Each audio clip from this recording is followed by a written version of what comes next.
What is this spirit you speak of? The essence of what you seek.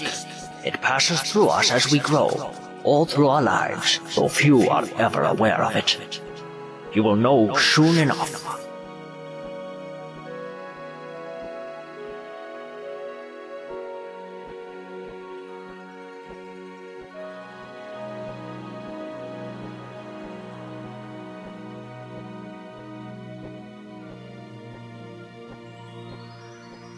Why do you choose to serve this cloud spirit? It is my destiny, and I must fulfill it, just as you must fulfill yours. I was not aware that I had one. All of us have a destiny. Some are predestined, others are determined by choice. I believe yours to be of the latter. How is it possible that I can stand upon thin air? Such are not the questions you should be asking. You have come for the Air Gem, or the Growth Gem as it was once named by the ancients. It has not been termed thus without reason, for one who would have the gem as his own must prove himself grown and thus worthy of it. Meaning, no disrespect. Cloud Spirit. Thank you. You must agree, Cloud Spirit, that I am a man fully grown, thus fulfilling your prerequisite. A howling wind deafens you momentarily, though you feel nothing on your skin. The Cloud Spirit speaks again, a little more forcefully.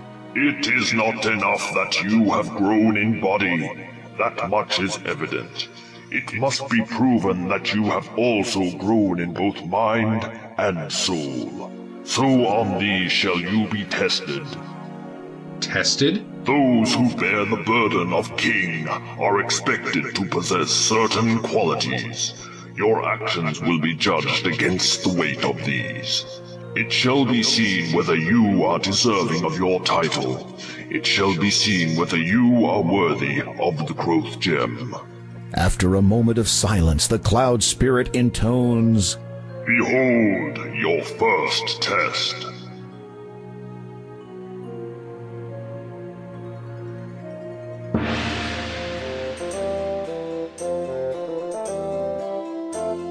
The mist around you clears, and you find yourself in a familiar place.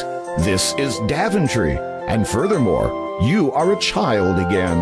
A slight dizziness overwhelms you for an instant. How strange, you no longer recall anything past this moment in time. It is as if this is happening again for the first time. Even stranger, you are still vaguely aware that you are undergoing a test of some kind, though for what purpose you cannot fathom. But look, it is Malvolio, your best friend. The two of you are deeply engrossed in a game of bat and ball.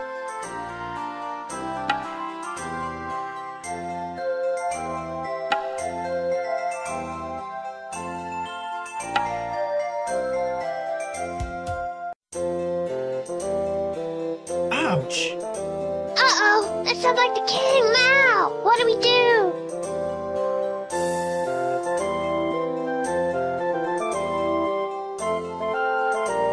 You there. Yes? Yes? Is that how you address your liege? No, Your Majesty, King Edward, sir. I mean, sire. Which of you two boys threw that ball? The one that just happened to land on my head?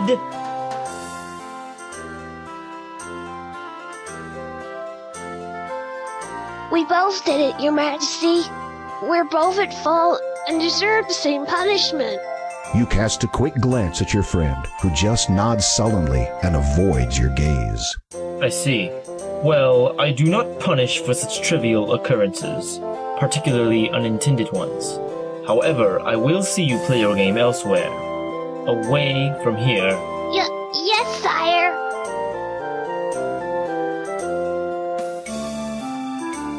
Behold your second test.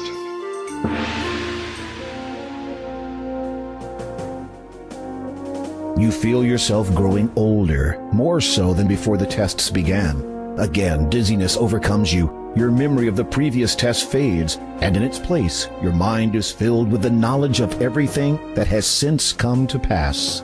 This includes, unfortunately, the dreadful misfortunes which have plagued Daventry since the coming of the terrible three-headed dragon. To make things worse, your 17-year-old daughter has been demanded as its latest sacrifice. In return, it will not harm the rest of the population until the next demand. You would go forth to destroy the dragon yourself, but you no longer have the heart for such quests. Never have you felt so forlorn, so frail. You fear that given the choice, you would do anything to rectify the situation.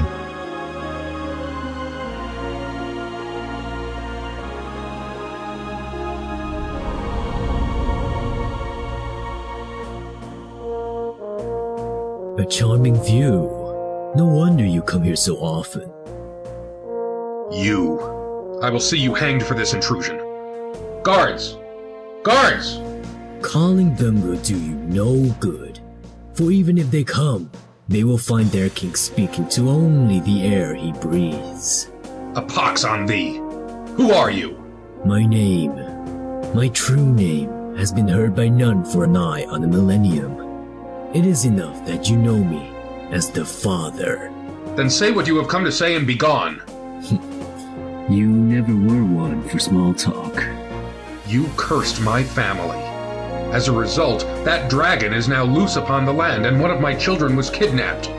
Now that is not quite the truth. Do you deny your involvement?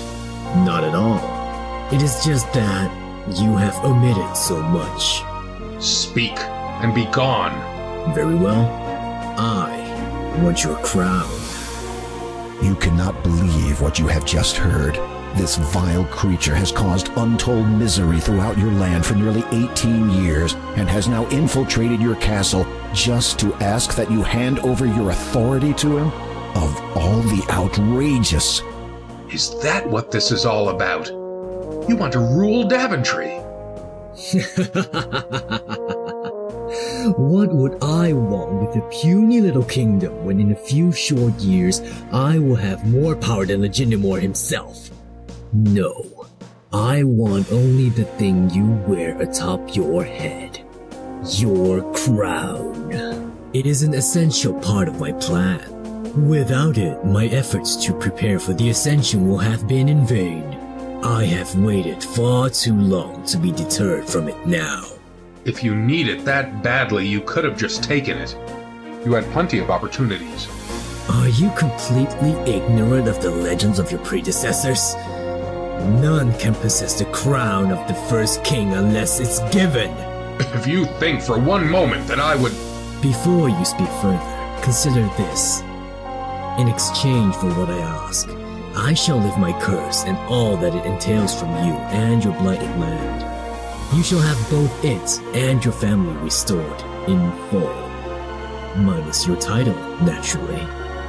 Your mind reels at these words. For almost 2 decades, a countless number of innocent people have suffered under the afflictions Daventry has had to endure.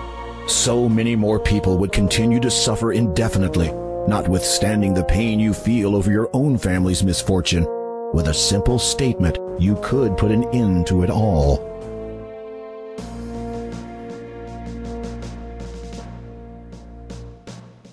You shall never have the crown, and I shall make sure it will never be of any use to you. I would rather die than to risk it falling into your hands.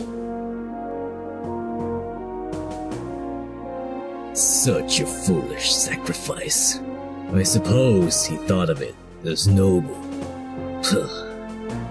It is a good thing you cannot actually die during these tests. Quite convenient, really. Behold your third test.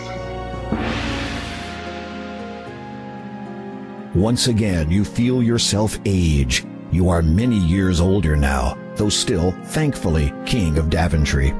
As before, the knowledge of the previous test ebbs from your mind. This time, however, it is filled with a greater knowledge of all that has come to pass thus far. Many years have passed. Your children, once heirs to your throne, have forged their own paths in other kingdoms, Fortunately, chance has seen fit to fill the vacuum. Following the restoration of the Mask of Eternity, Daventry now has a new champion. How do you feel? I am deeply honored, sire. All right. Now, how do you really feel? Scared out of my wits, sire. You smile and feel the lines in your face stretch.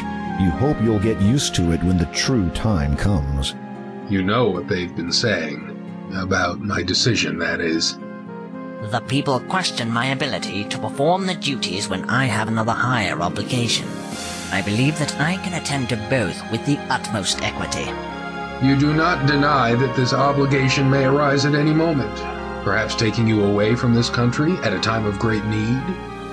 Of course not, sire, but I shall deal with that troll, as they say, when I cross that bridge.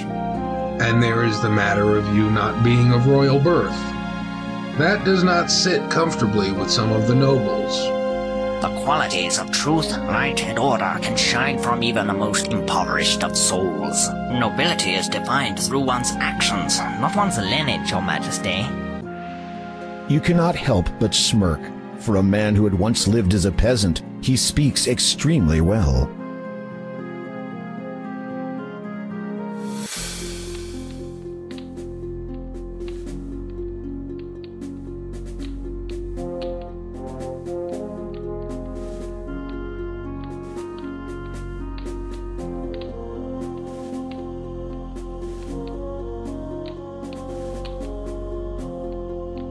Kneel.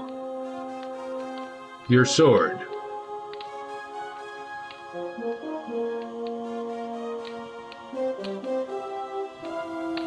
By virtue of your bravery, loyalty, and good conscience, I have chosen you to be my first knight. Thus you are my successor and heir to this throne.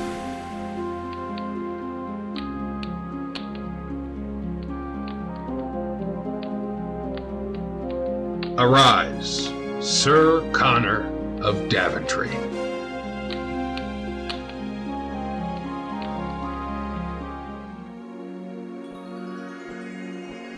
In an instant, you find yourself standing before the Cloud Spirit once more. You also notice that it is starting to get dark. You have demonstrated some understanding of compassion, honor, and loyalty. These attributes transcend the mind and speak of the soul within you. Growth continues unabated throughout the lives of all living things. While you still have much to learn, you will continue to grow in all ways. You are judged worthy of the Heir and Growth Gem.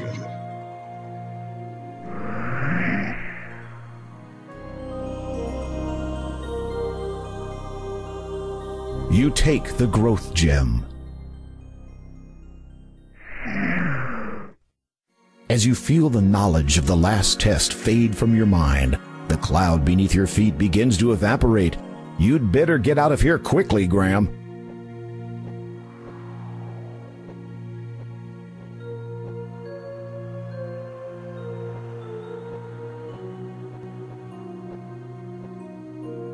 Finally, your flight comes to an end.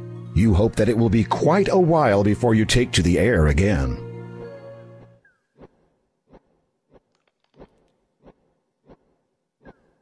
Where would you like me to land?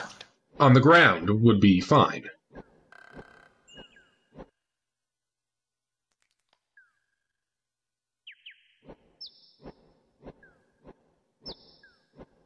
Take this sugar cube.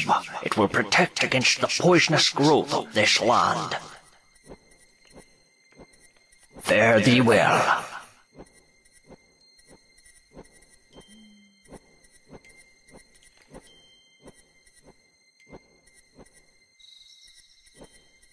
As dusk sets in and the pallid moon rises above the darkened horizon, you recall the Door of Destiny's words regarding the third gem, through swampy mire, in lone dark castle.